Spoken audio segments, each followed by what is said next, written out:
নমস্কার বন্ধুরা, স্বপ্নের গল্পকথায় সবাইকে স্বাগত। সবাই কেমন আছো?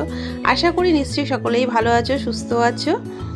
চলো তাহলে আজকে তোমাদের সঙ্গে একটা নতুন জিনিস শেয়ার করে নিই। তা সেটা হচ্ছে, তোমরা দেখেই নিছো 2 পিস ইলিশ নেওয়া হয়েছে। ইলিশটাকে এনে 2-4 দিন রেখেছিলাম ফ্রিজে। তা ইলিশটাকে ভালো করে আঁচড়িয়ে ধুয়ে কেটে নিয়েছি পিস পিস করে। মাথা লেজাটাকে বাদ দিয়েছি। তা আমি একটা লেজা, অল্প মাছ হচ্ছিলো বলে একটা ছোট দেখে লেজা নিয়ে নিয়েছি। যাই হোক,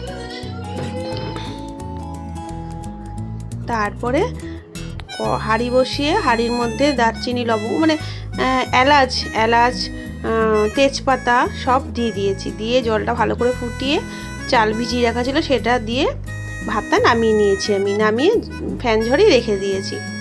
এবার কড়াই বসিয়েছি। কড়াইয়ের মধ্যে বেশ খানিকটা সর্ষে তেল দিয়ে দিয়েছি আন্দাজ করে।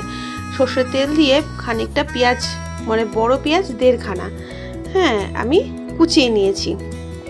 কুচিয়ে নিয়ে এবার তোমরা দেখতে পাচ্ছ সেটাকে ভাজছি, প্রেস্তা বানাবো। এটাকে দিয়ে পুরোটাই প্রেস্তা হবে। আর ওই যে দেখালাম বাটিটার মধ্যে, ওইটার মধ্যে খানিকটা দই নিয়ে নিয়েছি, একটু দুধ নিয়ে নিয়েছি, একটু গোলাপ জল দিয়ে দিচ্ছি 1.5 চামচ মতন, আর 1 চামচ মতন কেওড়া জল দিয়ে দিলাম। দিয়ে ওর মধ্যে কেশর থাকলে কেশর দেবেন। আমার কেশর ছিল না, একদম একটুখানি ছিল, তো সেইটুখানি আমি দিয়ে শেষ করে দিয়েছি। সেরকম ছিল না, কিন্তু কেশর দিলে ভালো লাগে। যাই হোক, কেশর দেবেন। আর ওর মধ্যে কালারটা দিয়ে দিয়েছি। দিয়ে ভালো করে এটাকে ফাটাতে হবে। ততক্ষণ আমি পেঁয়াজটা এদিকে পেরেস্তা করছি, ওইটাও রেডি করছি। তারপরে ওর মধ্যে মিঠা আটুরও দিয়ে দিতে হবে অল্প, গন্ধ বিরিয়ানি সেন্টার জন্য অল্প মিঠা আটু দিয়ে যে কালার দিয়ে দিলাম। দিয়ে ভালো করে ওটাকে ফাটাতে হবে, দইটা যাতে একদম ফেটে যায়। করতে করতে পেঁয়াজটা ভালো করে ভেজে পেরেস্তা বানিয়ে তুলে নেব। আর ওইদিকে এই পেরেস্তাটা আমার হয়ে গেছে, এবার তুলে নেব। আর ওইদিকে আমি একটা বড় পেঁয়াজ পেস্ট করে নিয়েছি। ওর সঙ্গে আমি কোনো গুঁড়ো মশলা দিইনি, এর মধ্যে লঙ্কার গুঁড়ো, আমি সমস্ত কাঁচা লঙ্কা দিয়ে করেছি। মাছটা ভেজে নিচ্ছি। আর একটা মিক্সির বাটির মধ্যে আমি 1.5 খানা পেঁয়াজ আর 5টা মতন কাঁচা লঙ্কা দিয়ে ভালো করে পেস্ট বানিয়ে নিয়েছি। এই যে সেই পেস্ট আছে, এই যে পেস্ট বানিয়ে নিয়েছি। এবারে পেরেস্তা ভাজা, মাছ ভাজা যেই তেলটা থাকবে সেই তেলটার মধ্যে, তেলটা আমার একটু বেশি লেগেছিলো বলে আমি অল্প তেল তুলে নিয়েছিলাম। সেই তেলটা আমি তুলে অল্প রেখে দিয়েছিলাম। আর বেশিরভাগ তেলটার মধ্যেই আমি কি করব, ওই বাটাটা লঙ্কা, কাঁচা লঙ্কা আর পেঁয়াজ যে পেস্ট করেছি সেটা দিয়ে দিলাম। দিয়ে ওর মধ্যে একটুখানি নুন দিয়ে দেবো, একটু হলুদ দিয়ে দেবো, আর একটু পেঁয়াজের পেরেস্তা অল্প একটুখানি দিয়ে দেবো। দিয়ে ভালো করে এটাকে কষাতে হবে। সুন্দর করে দেখছোই তো পাচ্ছ। এর মধ্যে কয়েকটা কাঁচা লঙ্কা দিয়ে দেবো, একটু জল দিয়ে ভালো করে কষাতে হবে জিনিসটাকে। একদম তেল ছেড়ে যাবে পুরো। দেখতে পাচ্ছ তেল ছেড়ে এসছে, প্রায় অনেকটাই তেল ছেড়ে এসছে।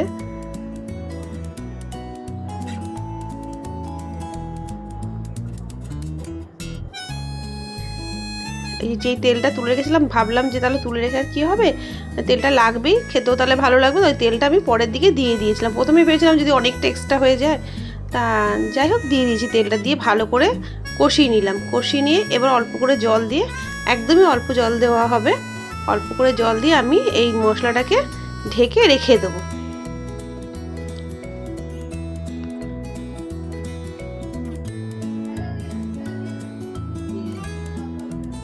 তেল ছেড়ে গেছে।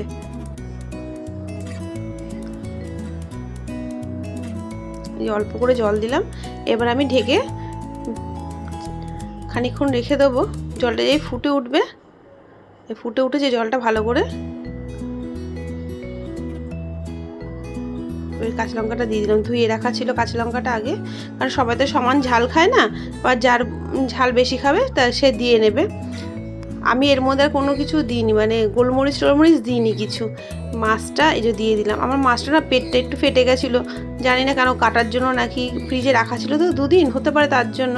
কিন্তু মাছটা খেতে টেস্ট ছিল ভালো। যাই হোক, এবার মাছটা আমি বেশি তো জল দিইনি, এবার টেনে যাবে। এবার অল্প অল্প করে মাছগুলোকে এপিট ওপিট একটু করে নিতে হবে। এবার আমি চামচের সাহায্য নিয়ে মাছগুলোকে পুরো এপিট ওপিট দুপিট করে নিচ্ছি। তোমরা দেখে বুঝতেই পারছো। হ্যাঁ এরকম করে নেবো, করে নিয়ে বেশিক্ষণ ইসে করবো না, ফোটাবো না, মানে নামিয়ে ফেলবো, একদম গামাখা হওয়ার আগে নামিয়ে ফেলতে হবে এটাকে। তেল ছেড়ে গেছে তোমরা দেখতেই পাচ্ছ। একটু ফুট খাওয়াবো, খাইয়ে এটা নামিয়ে ফেলবো। তার আগে ওই যে গামলাটা দেখতে পাচ্ছ পাশে, আমি কি করছিলাম, খানিকটা ঘি দিয়ে অল্প সাদা তেল একদমই অল্প, মানে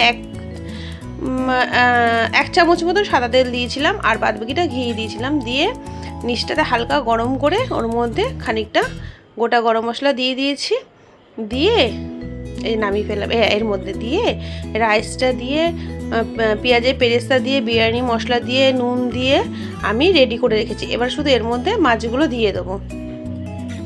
ওইদিকে করতে করতে এদিকটা খানিকটা এগিয়ে রেখেছিলাম। মাছগুলো না সাইড দেবো না, মাঝখানটা দেবো। কেন বলতো, যখন বিরিয়ানিটা মাখাবো তখন আমার যাতে সুবিধা হয়, মানে মাছগুলোকে আলু গুছতে তুলে নেবো। মাছ তো নরম জিনিস, যদি ভেঙে যায়। দিয়ে এরকম সাজিয়ে দিতে হবে।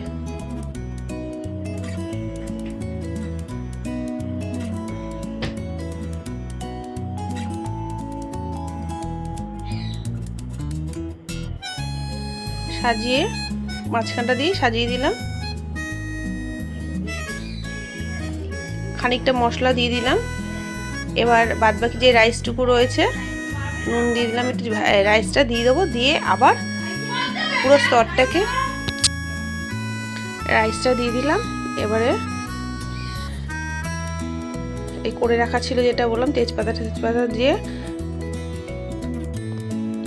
এর মধ্যে নুন দিয়ে দেবো, একটু চিনি দিয়ে দেবো, অল্প ব্যালেন্স করার জন্য অল্প চিনি দেবো।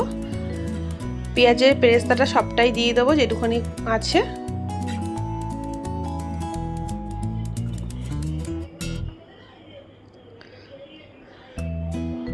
তারপর এই যেটুখানি ওই মাছের যে গ্রেভিটা ছিল, তেল মশলাটা পুরোটাই দিয়ে দিলাম আস্তে আস্তে করে চারিদিকে ছড়িয়ে। তারপর বিরিয়ানি মশলা দিয়ে দেবো। এই যেটা গুলে রাখা ভালো করে দই দিয়ে, দুধ দিয়ে, তোমাদেরকে আগেই বলেছিলাম ওইটা করে রেখেছিলাম, ওইটাও দিয়ে দিলাম।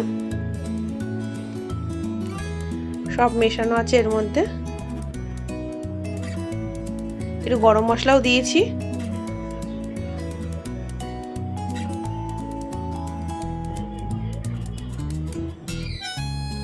সবার শেষে ওপরে একটু ঘি দিয়ে দেবো। ভালো করে ঘি দিয়ে যতটুকু প্রয়োজন মতন বুঝে যেরকম খাবেন সেরকম দেবেন। ঘি দিয়ে দিলাম। দিয়ে এবার ভালো করে ঢেকে একটা কাপড় দিয়ে ওপরটা ঢেকে দেবো, যাতে ভেতরের বাষ্পটা বাইরে না বেরোতে পারে। 5-10 মিনিট মতন একদম সিম আছে, আমি ডাইরেক্ট জাল দিয়ে নিলাম, মানে নিচটায় গরম তা দিয়ে নিলাম। তারপরে একটা গামলির মধ্যে জল গরম বসিয়ে, ফুটন্ত জলের মধ্যে ওইটাকে বসিয়ে, ওইটাও সিম আঁচে দিয়ে জলটার ভাপটাও বিরিয়ানির মধ্যে যাবে। আধা ঘন্টা মতন আমি রাখবো। আধা ঘন্টা রেখে আধা ঘন্টা পর আমি বিরিয়ানিটাকে অফ করে দেবো। ওই গরম জলটাই বসিয়ে রাখবো, তারপরে আমি সার্ভ করব। তাহলেই রেডি হয়ে যাবে আমার ইলিশ মাছের বিরিয়ানি। খুব সহজ পদ্ধতিতে একটা বিরিয়ানি বানানো তোমাদেরকে শেখালাম, মানে যে আমি যেভাবে বানাই সেটা বললাম, তোমরা বানিয়ে দেখতে পারো। আশা করি খুবই ভালো হবে ও টেস্টি হবে। এবার আমি যে বানিয়েছি, এবার ঘরের লোক খেয়ে দেখে বলবে কীরকম বানানো হয়েছে।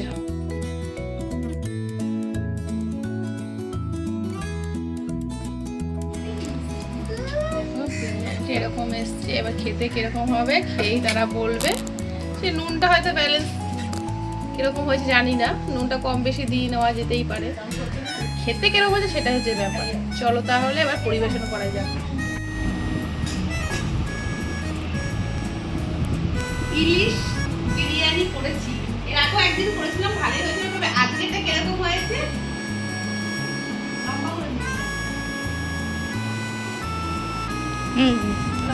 আজ বানালাম ইলিশ বিরিয়ানি। টেস্ট করে বলবে কেমন খেতে হয়েছে। তার সঙ্গে রায়তা আর স্যালাড।